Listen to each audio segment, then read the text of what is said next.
Sumainyo ang kapayapaan. Sumainyo rin at manatili nawa ang pag-ibig ng Diyos sa isa't isa. Dahil ito ang kanyang kagustuhan at kalooban na manatili ang pag-iibigan sa isa't isa. Sa kawang ito na kanyang pinagpala, lagi ninyo siyang kasama sa lahat ng dakong paruroonan ninyo na kanyang itinatakda at itatakda pa aking mga anak. Kaya't napakapalad ng bawat isa sa inyo dahil sa kanyang kapangyarihan, higit pang pupuspusin kayo ng maraming mabubuting bagay na ito man inyong ibabahagi sa inyong mga kapwa sa mundo ito. Kung kaya't sa inyong paghayo, kasama niyo kami. Lagi kaming mangunguna, lagi kaming kaagapay ninyo, at ang mga libu-libong anghel ay ipinapadala ng Diyos upang masigit pa na maraming maanyayahan na inyong mga kapwa at maidala ninyo sa banal na paanan ng Diyos. Iyan ang mga bagay at pamamaraan niya upang kayo man ay makabahagi lagi ng kanyang kapangyarihan. Lagi ninyong hangarin na kayo ay laging magkaisa sa inyong paghayo, sa inyong paglilingkod, sa inyong pagkatanim ng lahat ng mabubuting bagay at pagpapahagi nito, pagpapalaganap nito aking mga anak. Dahil iyan lamang ang lahat ng mga hangarin ng Diyos para sa kanyang mga nilikha. Kung kaya aking mga anak, lagi nawa kayong pagkakatuwang sa mga bagay na inyong gagampanan, mga tungkulin man ito at karunungan, kaalaman, mga pananalapi at maraming iba pang bagay na kaloob at ipinagkatiwala sa inyo ng Diyos.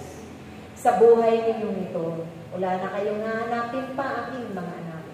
Bagamat kung minsan man may mga pinahintulutan siya na mga pagsubok, subalit sa pamamagitan niyan aking mga anak, tunay na pupuspusin ang inyong mga pananalig, ang inyong mga pagtitiwala at ang inyong mga pananampalataya sa Kanya. Kaya, huwag ninyong aalalahanin pa ang mga bagay na kulang sa inyong mga buhay sa ngayon. Dahil darating din ang mga panahon na kayo ay pupunin ng Diyos. Sa pamamagitan ng aking mga bunga na mahahalaga na inyong ibinabahagi sa kapwa ninyo, tunay na kayo ay magtatagumpay. Sapagkat ang katagumpayan na yan, sa panimula pa lamang, iyan na ang kanyang kaloob sa bawat isa sa inyo. Ang buhay ninyong bagong buhay, ang inyong mga damit na suot, tunay na mananatili ito sa inyo magpakailangan. Kung kaya't ang kagalakan at mga kapayapaan, higit ang pag-ibig aking mga anak, hangarin din ng inyong mga buhay para ito man ay sumakanila sa mga kapwa ninyo na ibig nyo rin makamtan at maranasan ang inyong mga naranasan at taglay sa inyong mga buhay. Dahil kailanman hindi kayo pahihindian ng Diyos sa mga bagay na mabubuti. Maging ito man ay karunungan at kaalaman. Maging ito man ay mga kapangyarihan. Dahil iniisip nyo na kayo man ay makasalanan kami, subalit kayo ay hindi na aking Ama. Ang Diyos na inyong kasama ay Diyos ng kaayusan. Ang Diyos na inyong kasama ay Diyos ng mapagpatawad sa lahat ng bagay. Maging kayo man sa ngayon, nararamdaman ninyo ito at maipapadama ninyo sa inyong mga kapwa ang lahat ng mabubuting bagay. May pagkakaloob nyo rin, hindi nyo ito ipagkakait kailangan. Tunay na galak kayo na ibinabahagi ninyo ito at tunay ang lahat ng yan ay hindi ninyo pahihindian sa kapwa.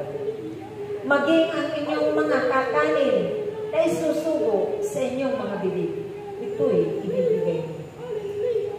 Dahil sa pag-ibig ng Diyos aking Ama. Ako'y galak na galak, ako'y nakamasal sa bawat isa sa inyo. Dahil ang aking kapuspusan ay sumainyo na aking buhay.